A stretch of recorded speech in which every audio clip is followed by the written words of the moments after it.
রাজশাহী বিভাগের ৮ জেলায় ২ সপ্তাহেরও বেশি সময় ধরে চলছে তীব্র তাপদাহ।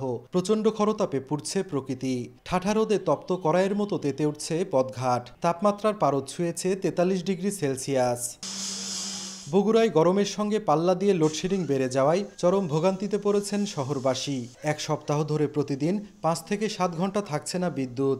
এতে কলকারখানায় উৎপাদন ব্যাহত হওয়ার পাশাপাশি ক্ষতিগ্রস্ত হচ্ছেন ব্যবসায়ীরা। নওগাঁয় ১৮০ মেগাওয়াট বিদ্যুতের চাহিদার বিপরীতে মিলছে ৭০ থেকে ৭৫ মেগাওয়াট বিদ্যুৎ। ফলে দিনে প্রায় লোডশেডিং হচ্ছে ৪ ঘন্টা। এ অবস্থায় জমিতে সেচ দিতে পারছেন না কৃষকরা। প্রচণ্ড গরমের মধ্যে অবস্থান করতেছি। প্রচণ্ড রোদের তাপ, বাইরে বের হওয়া যাচ্ছে না। এছাড়া দিনের বেলায় নাটোর ও সিরাজগঞ্জে লোডশেডিংয়ের মাত্রা কম থাকলেও সন্ধ্যা নামার পরে শুরু হয় ঘন ঘন লোডশেডিং। এতে শিক্ষার্থীদের শিক্ষা কার্যক্রম মারাত্মকভাবে ব্যাহত হচ্ছে। ১, ২, ৩ ঢাকায় জমি জিতে নিন ১০০% ক্যাশব্যাক সহ ২০ কোটি টাকার পুরস্কার। লোডশেডিংয়ের প্রবলেম হয় তাহলে আমাদের হোমওয়ার্কগুলো ঠিকভাবে কমপ্লিট হচ্ছে না।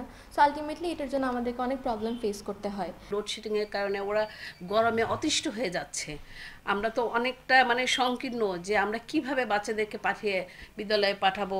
জয়পুরহাট ও চাঁপাইনবাবগঞ্জে তীব্র দাবদাহের সঙ্গে লোডশেডিং বেড়ে যাওয়ায় দুর্বিষহ হয়ে উঠেছে জনজীবন। সীমাহীন দুর্ভোগে পড়েছেন হাসপাতালে চিকিৎসা নিতে আসা রোগীরা। তীব্র গরমে রাজশাহী মেডিকেল কলেজ হাসপাতালে প্রতিদিন ভর্তি হচ্ছে শত শত রোগী। গরমের কারণে আমার মেয়ের অবস্থা খুবই খারাপ ছিল। আমরা এখানে ভর্তি করার পরে আল্লাহর রহমতে এখন একটু সুস্থ। বাচ্চার ঘাম বসে যায়, ঠান্ডা বসে যায়, মনে করেন নিউমোনিয়া হয়েছে।